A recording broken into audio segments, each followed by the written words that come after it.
Ang nais ng Panginoon sa ating buhay, magkaroon ng balanse. Anumang uri ng sakit ay dahil mayroong imbalance sa katawan ng tao. Kahit imbalance sa emosyon, imbalance sa isip, yan ang nagbubunga ng iba't ibang mga sakit. At para maging balanse ang buhay ng tao, at magkaroon ng lugar at malaking puwang sa kanyang puso ang paghahari ng Diyos, dapat umiiwas siya sa mga tinatawag na pagmamalabis o kalabisan. Avoid extremes ang ating pag-aaral. Salamat, Panginoon, dahil kayo ay Diyos na nagbabalanse sa aming buhay at Diyos na nais ng ang buhay ng iyong mga anak maging balanse. Turuan mo kami, Panginoon, na matuto mula sa iyong mga salita. Makilala ang mga pagmamalabis o kalabisan sa aming buhay at ito ay maituwid. Nawa kayo po ang mangusap. Pumagitna po kayo sa amin. Manguna po kayo sa aming buhay, Panginoon, at pagharian niyo po kami. Papagliwanagin yung isip namin at mabuksan ang kapangyarihan na iyong salita para tumalab ito sa aming buhay. Gawin niyo kami, Panginoong, karapat-dapat tumanggap ng inyong karunungan at nawa ang iyong karunungan ang magpagaling sa amin, magpalakas, magpalaya. Sa ngalan ng iyong anak na si Jesus, nananalangin kami, nagpapasalamat, sumasamba. Ecclesiastes 7:16-18. I'll be reading from the New International Version. Do not be over-righteous, neither be over-wise. Why destroy yourself? Do not be over-wicked, and do not be a fool. Why die before your time? It is good to grasp the one and not let go of the other. Whoever fears God will avoid all extremes. At rendered in the contemporary English version, for our maximum appreciation, sabi ng contemporary English version, the same verses, so don't destroy yourself by being too good or acting too smart. Don't die before your time by being too evil or acting like a fool. Keep to the middle of the road. You can do this if you truly respect God. Napakainam na binabasa natin iba-ibang versions because the many shades of meaning are even amplified for our appreciation. But both versions, of course, are based on the same original material, so isa lang din ang sinasabi. Magkaiba lang nga ng tone. Sinasabi, avoid extremes in righteousness and wisdom. Sa Bible natin nabasa na don't be over-righteous. Huwag sobrang pagkatuwid-tuwid. At huwag sobrang pagkatali-talino. Kasi pagka sobra kang nakapagkatuwid-tuwid lang at nagpakatali-talino, magiging napakakitid ng daan na dadaanan mo. Masyadong malilimita ang pwede mong gawin, pwede mong malasap sa buhay, at ganoon din naman malilimitahan mo ang taong nasa ilalim ng iyong impluensya. Lalo yung mga over-righteous to the point that they become self-righteous. Yung mga iba, ang nagiging religion na nila is worship of religion itself. Nagiging extremist. The Bible tells us that it could be self-destructive. Godliness avoids all extremes, even in religiosity. Yung mga sobrang nagiging extreme, ayaw na kumain, puro fasting, pagka naging extremist sila on any doctrine at all. Pag yung naging extremist sila on diet, talagang nagiging butot balat na lamang. Pag naging over-extreme ang kanilang paningin sa prayer, hindi mo na makausap, wala nang kausap na tao, araw-araw, minuto nagpe-pray. Pag naging extremist sila sa pagsunod sa isang uri ng teaching, kung yun naman ay sa tugtog, yun naman ay sa pagpapautang, sa pananalapi, nagiging extreme, nagiging abnormal, hindi mo na makasundo kasi nakalabag na sa daloy ng natural na buhay ang nagiging buhay nila. Yung masyadong hyper-faith. Hindi na nag-iisip, hindi na nagsusuri. Lahat gusto na lamang i-reveal sa kanya ng Diyos in a very spiritual way. Yung mga fatalistic, wala na silang gagawin, puro Diyos na lang ang gagawa. Puro himala ang hinihintay, wala na silang practical na kilos. Naging extremist. Maging yung mga ang pananaw tungkol sa end times, extreme. nagre-resign na sa mga trabaho, pinagtitigil ang mga anak sa school, at hindi na gumagawa ng ano pa mang bagay, hinihintay na lang ang end of the world, ganyang mga extremisms. Paano natin malalaman, mga kapatid, kung ating righteousness, religiosity, at wisdom ay extreme? Yung nakakasakal na. Hindi ka na makahinga ng maluwag. Nakakatali, nakakagapos, nakakakulong na, hindi lang dun sa may katawan, kundi pati sa lahat ng mga taong kapuspalad na nasa ilalim ng kanyang kapangyarihan o impluensya. When we know very well that the Spirit of God sets free, maluwag, magaan dapat. Pero pag sobrang ng pahirap na sa buhay, kahit pa nga sa kabanalan ang tinutungo nito, hindi na ito gusto ng Diyos para sa atin. Dahil kung gusto ng Diyos, sa sobra ka maging espiritual, dito dapat bawian ka ng buhay dito sa mundong ibabaw para maging espiritu ka na lang, wala ka ng katawan. Pero habang nandyan ka pa, niloloob pa yun ng Diyos, ibig sabihin, sa Diyos man, mayroong space. May puwang ang iyong pagiging tao, ang pagiging material na nilalang mo, kahit ikaw ay mayroong espiritu. Avoid extremism. Very special in religion. Yung extreme religiosity rin ang nagdudulot ng mga fanaticism. Yan din ang nagdadala ng violence in the name of God. Mga religious wars, pagpatay at kalupitan sa kapwa, sa ngalan ng Diyos. Alam mo na hindi mo na kailangan masyadong isipin na may mali. Kasi sobra.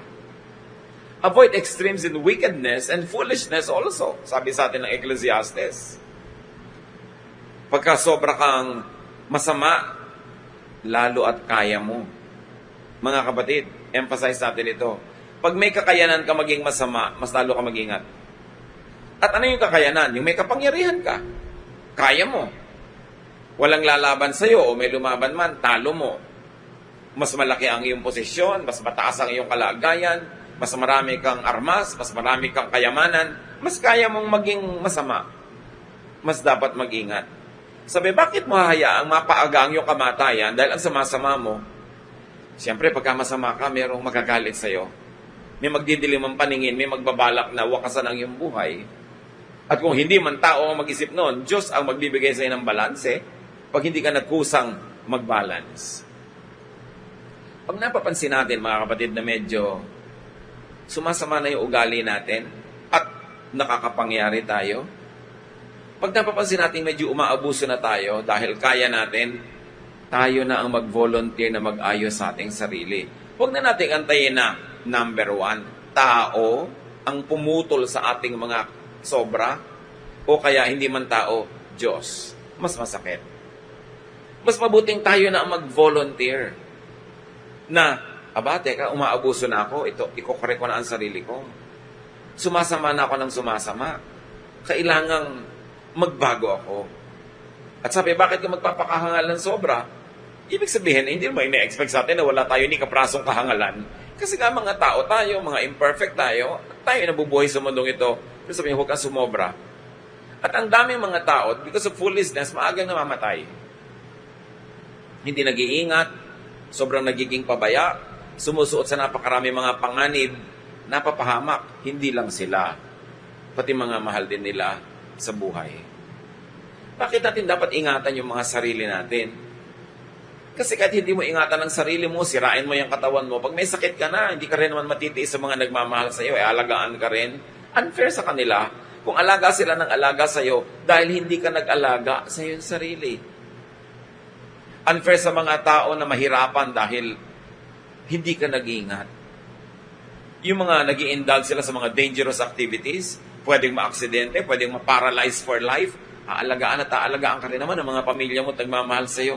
Pero bakit mo naman gagawin sa kanila yon? Kaya dapat ang tao nag-iingat, huwag nag-i-extreme. Kasi mga extreme sports, buhay mo, kaisa-isa mong buhay, itataya mo para isa-isang sports activity. Ang dami naman pwedeng pagpilian, bakit kailangang extreme pa na yung buhay mo nakataya every time. At sabi sa Bible, it's good to have both sides in your life. Huwag ka lang sobra sa kaliwa o sa kanan. Manatili ka, sabi, doon sa safe middle road. Kung nawalan ka ng konting control, kung nagmamaneho ka man na medyo nasa gitna ka, napakaliwa, hindi ka pa rin nahulog sa bangin. Napakanan, hindi ka pa rin bumangga doon sa bundok kasi nasa middle ka eh. Hindi ka extreme. Alam mo yung mga ibang extreme mag-drive, yung pina masyado, yung dikit na dikit sa sinusundan. Pag biglang nagpreno yung sinundan at hindi mo napansin, hindi ka nakapreno, mababangga mo. Ba't kailangan ganun? Ba't hindi ka mag-distance? Bakit kailangan lagi kang nakatapak sa gasolina, tapos pag kami biglang tumawid o biglang titigil ang kailangan, bigla ka magpepreno na ang lakas-lakas, mabuti nung kakagat ang preno mo lagi. Mabuti yung nasa middle ka lang, hindi yung iniaasa mo ang buhay mo sa pag-function ng isang makina. Paano kung mag-malfunction? Iaasa mo ang buhay mo sa isang pwedeng gawin o hindi gawin ng tao. Yun lang mga nagkukwentuhan doon pa sa kalsadang paliko at palusong na pag kami hindi nakaliko o hindi nakapreno, sila yung masasagasaan. Ba't kailangan doon ka pa umupo? At doon ka pa magkwentuhan? Extreme yung danger na hinaharap mo, pwedeng mamatay ka agad nang hindi naman dapat kung hindi ka lang pumwesto doon. Nakikita nyo yung mga bahay na kung minsan pinapasok ng truck sa loob yung bahay. Madalas yun, nasa paliko, dangerous area yun. Kung maaari sana at may choice ka pa, huwag ka doon tumira. Yung pupuntahan ka ng gravity, iiwas mo ang sarili mo. Sabi sa Bible, why die before your time when you can avoid being too foolish? At sabi sa Proverbs 30 verse 8, don't let me be too poor or too rich. Give me just what I need. Na-pray na ba natin ito, mga kapatid? O laging, make me very, very, very rich? Ang balance daw na buhay, hindi too poor, hindi rin too rich. Yung tama lang, sabi ng iba, sakto lang. Hindi ka kulang, hindi ka sobra, o may sobra man, konti lang. At kung pamisa-misa mang kinukulang, yung konti lang ang kulang. Avoid extremes in poverty and wealth. Kahit hindi natin laging naiisip, pati extreme sa wealth, dapat huwag mangyari. Huwag ka nawang sobrang yumaman. At huwag ka rin sobrang humirap. Kasi mahirap din namang maging mahirap. Proverbs 19:7, if you are poor, your own relatives reject you, and your friends are worse. When you really need them, they are not there. Yun talaga ang katotohanan. Huwag nating ipagdramang bukid, huwag nating ipaghinanakit sa mundo. Talagang pag wala kang pera, iniiwasan ka ng tao. Kasi una, wala silang mapapala sa'yo. Second, baka ikaw pa ang may mapala sa kanila. Baka yung konti nilang itinatabi, mahingi mo pa o mautang mo pa. Lagi kang pabigat. Imbes na yung pera nila magtagal ng 5 araw, nagiging 3 kung kasama ka dahil lagi kang ililibre. Yun talaga ang katotohanan. Walang dapat ipagtampo doon. Hindi ka rin dapat magalit o mainis sa mga taong ayaw sa sobrang mahirap na kasama. Kasi natural, ipoprotect nila yung interest nila. Life is the primary duty of life. And a person na pabigat, pahirap kasama, a threat yan to well-being. Kaya natural lang na hindi ka magugustuhan. Gusto mong magustuhan ka, don't be too poor. Hindi ka dapat inililibre, naglilibre ka rin. Hindi ka dapat binibigyan, nakakapagbigay ka rin. Yun, hindi ko mawala ng kaibigan. Napapansin nyo ba na pag may sakit kayo ng 1 week, may mga dumadalaw, dami. Pag 2 weeks, dadalaw pa rin konti. Subukan yung 2 months na kayo may sakit, talagang halos wala nang dumadalaw. Kasi meron na rin visitors fatigue. Subukan yung may pangangailangan kayo, may karamdaman kayo, may mag-aambag-ambagan, tulungan. Subukan yung may pangalawang ikot ng basket after 2 weeks. Kalahati na lang magbibigay. Kung nakaka3 buwan na kayo, 2 na lang matitira. Pakonti ng pakonti. Merong donors fatigue. Kasi ang mga tao, una, wala naman silang kakayanan na patuloy na magbigay. Lalo kung hindi ka naman talaga mahal o wala ka namang ginawang mabuti sa kanila. Out of courtesy, out of good manners, tutulong sa una, pero sa pangalawa, tutulong pa ba yun? Kaya sabi sa Bible, avoid being too poor. pray that you don't become too poor and work hard so that you don't become too poor. And when you are very poor, work hard so that you don't remain poor. Huwag mong ipaghinanakit kahit kanino man. Ikaw man siguro, kung merong konti, tapos merong sobrang mahirap, magsasawa ka rin. Diyos na nga hindi nagsasawa sa atin. Kaya salamat na lang may Diyos. Pero kahit pa nga gano'n, nagdidisiplina pa rin ang Diyos sa mga tamad. Sabi nga ni Paul, if you do not work, you should not eat. Can you imagine? Kailangan you deserve everything you enjoy in life. So don't be too poor. Hindi rin niya nakagustuhan ng Diyos sa atin. But also don't be too rich. Ecclesiastes 5:13 to 14. I have seen a grievous evil under the sun, wealth hoarded to the harm of its owners. Sabi, meron pang isang kabalintunaan at isa pang nakakalungkot na katotohanan. Kadalasan, yung kayamanang iniimpok, nagiging mitya ng buhay ng nag-iimpok at nag-iipon. Nagiging bunga ng kanyang kapahamakan. Napapasama siya dahil sobrang niyang yaman. So don't be too rich. Isipin mo naman, kung sobrang yaman ka, number 1 ka sa listahan ng mga kidnapper. Kung may mga underground na mga gangsters, number 1 ka sa listahan nila. Number 1 ka sa listahan ng mga gustong magnakaw. Mahirap yan. Yung nakalista ka dyan. Ngayon, kung hindi ka naman too rich, tapos ikaw too poor, baka ikaw naman yung magnanakaw ngayon. Baka ikaw naman yung maglilista ng kung sino ang nanakawan mo at sasali ka doon. Kaya, iniiwasan niya ganyan mga extremes. Don't be number 1. Kung hindi ka tinatawag ng tadhana na maging number 1, don't even try. Tama na yung number 2, number 3. At hindi sa pagiging asawa ang sinasabi ko, ha? Yung sa posisyon, yung sa mga distinction. Kasi si Rizal man, sinabi niya sa No Limit Angere, ang pinakamataas na puno ang tinatamaan ng kidlat. Totoo.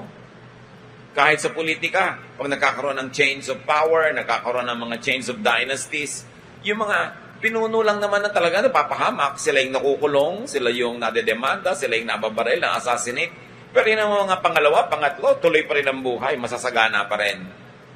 Bakit mo ibiging maging number 1? Yan ang gusto ng lahat. Ang dami mong kakompetensya.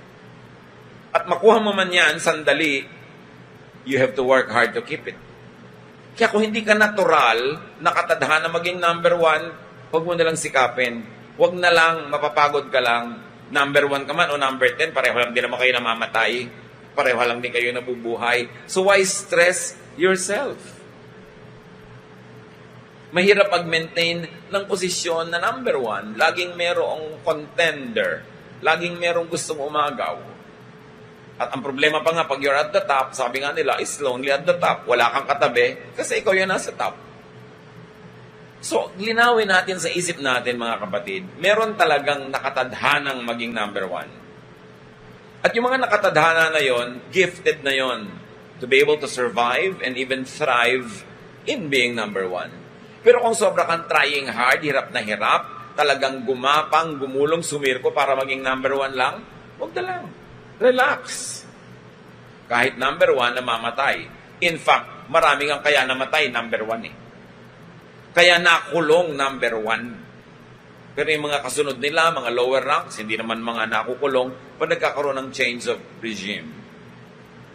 Sa Bible, makikita natin yung pinaka-spiritual at yun ding pinaka-practical na mga turo sa buhay. At nakikita natin the mind of God as expressed by many writers and many prophets, hindi talaga extremist. Kahit sa buhay natin na ito, mga kapatid, avoid extremes in modernism or conservatism. Pag sobra kang conservative, naiwan ka na ng panahon, marami ng ligayang hindi mo nalasap, at nagiging killjoy ka rin sa maraming tao. Pag sobra kang modern, ikaw kauna-unahan sumusubok ng anumang bagay, yung pala mali, ikaw ang magdurusa. Anong sabi ni Alexander Pope?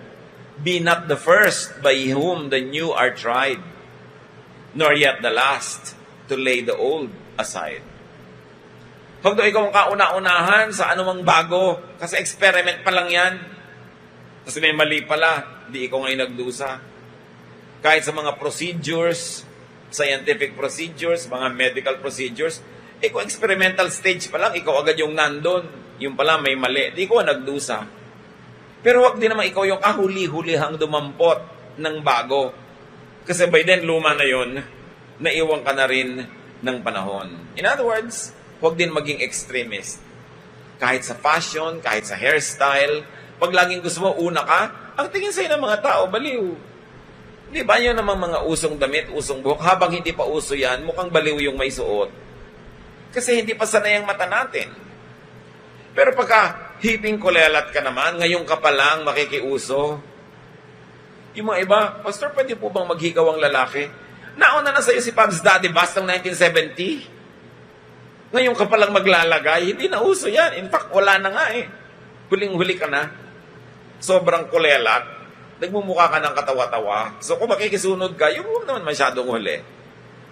At yan mga kapatid, hindi lang sa fashion, kailangan matutunan nating i-apply sa lahat ng areas ng buhay natin kung paano hindi maging extremist. Magulang ka, sobra kang higpit. Meron sobrang luwag. Parehong hindi karapat-dapat at kaibig-ibig. Sobra kang competitive sa school. O, sobra ka namang walang kiber, walang pake. Parehong hindi rin mabuti. Laging may disadvantage. Ngayon sa paniniwala, sa relihiyon, may mga extremist din. Sobrang mapaniwalain. Lahat ng huling attenda na seminar, o mapanood sa YouTube, o mabasang libro, yun ang doktrina niya agad-agad.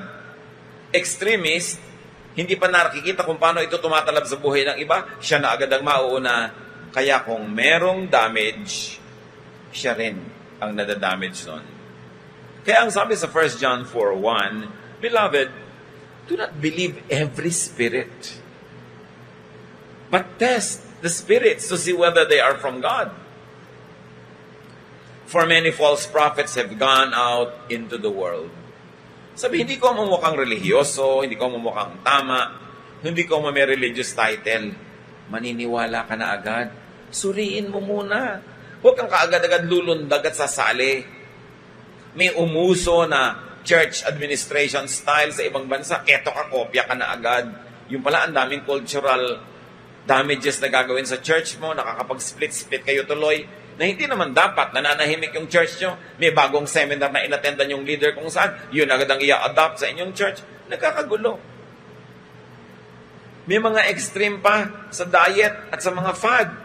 Pag nahibang sa herbs, talagang herbs lahat. Pag nakausap mo yan, wala na kayong topic on the herbs. Pipigilin ka sa lahat ng kinakain mo, iniinom mo, nilalagay mo sa iyong buhok, sa iyong kuko. Talagang yung herbs niya ang kaisa-isang mahalagang bagay sa mundo.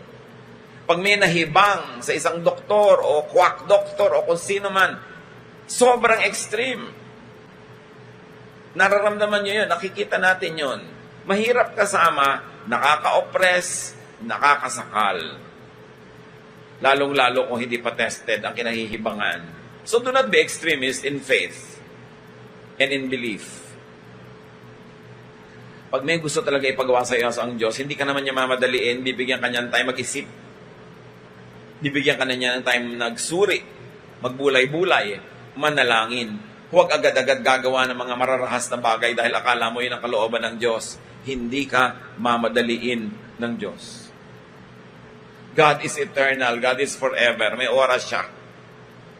Kesa nagmamadali tayo, nakakagawa tuloy tayo ng mali. Sabi ng Proverbs 23:20, don't be a heavy drinker. Hindi sinabing don't be a drinker. Nakita nyo, may space kahit sa Proverbs. Yung pag-inom, huwag lang heavy. Huwag lang extreme. O naging relihiyoso yung mga tao, talagang bawal na bawal na bawal na bawal kahit isang patak na wine dahil naging extremist. Tapos sabi ni Pablo kay Timothy, stop drinking only water. You must take wine because of your many stomach ailments. So nakita nyo, si Pablo, ang payo niya kay Timothy, uminom ka ng alak, tumigil ka muna na kain mo ng tubig, lalo yung mga marurumi at may mga butete. Kasi laging sira ang tiyan mo. You see that even these people of the Bible had space for such a thing as drinking. Even the first miracle of Jesus was how to make wine. Pero makakakita kayo ng mga Kristiyano ngayon, super sama ang pag-inom, super bawal, extremist. Hindi na yata yun yung nasa Bible. Nire-regulate. Ang daming nagiging extremist pag naging born-again Christian. Ang daming nagiging extremist pagka nagbasa ng Bible, pagka nahumaling sa mga spiritual activities. Sobra silang mainit sa pananampalataya. Pero kapatid, ang pag-iinit nyo sa pananampalataya, hindi nagbibigay sa inyo ng lisensya na pasuin at sunugin ang mga katabi nyo. You must give them space kung hindi sila mainit tulad nyo. Hindi mo pwedeng i-assign sa iba yung init at drubdub ng iyong pananampalataya sa sandaling ito. Kasi hindi naman tayo nakakatiyak na ganyan kalagi, araw-araw, 24/7. Panapanahon din. So kung may mga ibang tao na ang panahon nila ngayon ay medyo relax sa kanilang pananalig, hindi masyadong marubdob, hindi lusob ng lusob, hindi ibig sabihin masama sila at mas mabuti na kayo.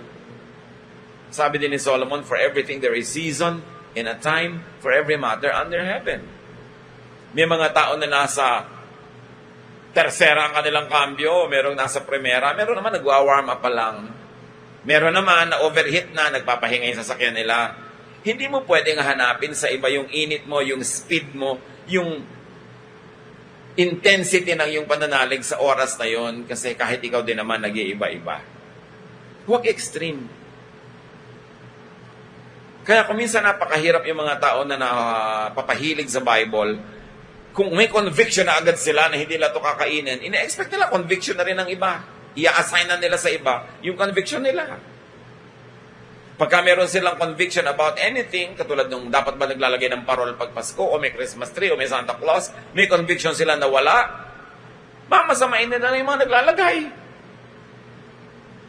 Kanya-kanyang panahon, kanya-kanyang pananaw, kanya-kanyang level ng pag-iisip, kanya-kanyang sidhi ng pananalig sa iba't ibang oras.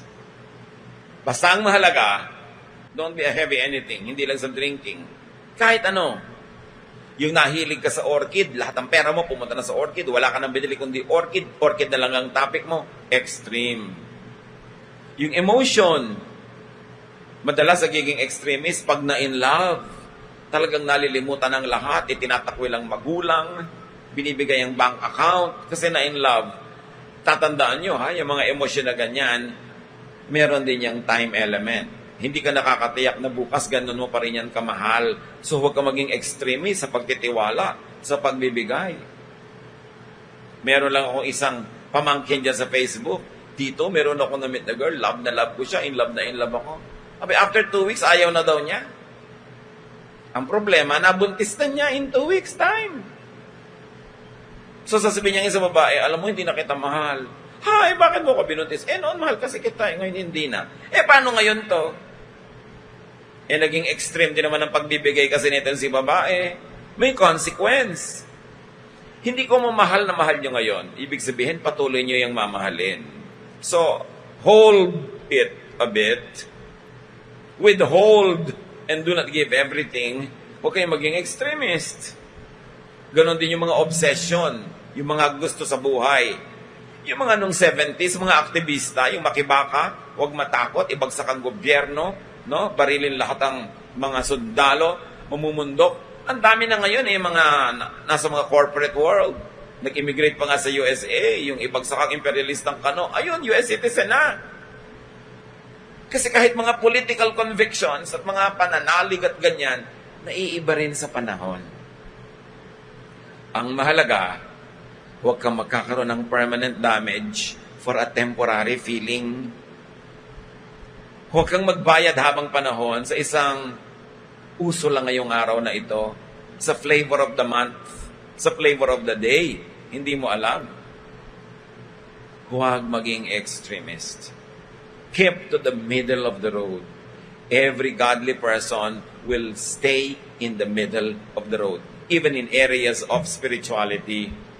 Hindi yung convicted ka sa isang misyon, lahat na ng kabuhayan mo, ibebenta mo, ibibigay mo doon, pati yung para sa asawa mo at anak mo. Paano sila? Kailangan laging may natitira. Merong kang paglalaan sa pagbabago ng panahon, sa pagbabago ng isip, sa pagbabago ng mga bagay-bagay. Kahit nga sa extreme North and South Poles, hindi tayo tumitira. Pinakabanayad ang klima malapit sa equator kasi nasa may gitna. Ayaw mo ng sobrang lamig, ayaw mo rin ng sobrang init. Ganon din sa iba't ibang larangan ng ating buhay. Importante na huwag ka maging number one kung mahirap yung para sa'yo at huwag ka rin maging number nating o zero kasi mahirap din naman na binabaliwala ka at wala kang halaga kahit kanino man lang. Importante mga kapatid, apply natin sa buhay natin. Anong area of your life na extremist na kayo? Yung mga nahuhumaling halimbawa sa multi-layer marketing, talagang humaling na humaling, yun ang bagong relihiyon. Everything is about that. Itataya ang lahat-lahat. Pera, puri, pati lola, taya. Kaya pag bumagsak, eto, hinahanap si Crispin at si Basilio. Kasi itinaya lahat. Huwag niyong itataya lahat. Kahit mukhang siguradong sigurado. Magtitira kayo lagi. Sabi, people of God will avoid all extremes. Kasi nahuhumaling ka, kumisa nasasakim ka rin, kaya itataya mo lahat. Tapos pagsabog, eto ngayon, walang natira sa'yo. Kawawa ka naman. Hindi lang yun, masisisi ka pa ng iba. And especially sa religiosity, mga kapatid, huwag niyong i-assign sa iba yung intensity ng inyong pananalig. Bigyan niyo sila ng panahon na uminit kung malamig. Bigyan niyo sila ng panahon na makarelax kung masyadong stressed. Kasi iba-iba ang diling ng Diyos sa bawat tao. Salamat, Ama, sa mga paalala niyo sa amin. Ang mahalaga, kahit hindi lahat na cover ng mga examples, maalala namin na huwag kami maging extremist. Huwag sobrang maging extremist sa pagsunod sa isang uso, sa paniniwala sa isang bagay o ideya, maging sa commitment sa anumang bagay. Turuan nyo kami laging maglaan ng space so that we can maneuver, we can U-turn, we can backtrack, we can change our minds. At may matitira sa amin kung mali man ang naging desisyon. Teach us to be moderate in our tastes, in our consumption, in our lifestyle. At payagan din namin, tulungan din namin ng iba na maging moderate. Pagbulay-bulayan natin itong mga kapatid, kanya-kanyang apply sa kanya-kanyang private lives.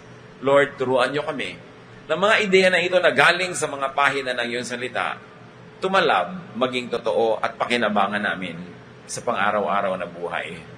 Spend some time in reflection and ask God to continue to give you wisdom to avoid extremism in any way.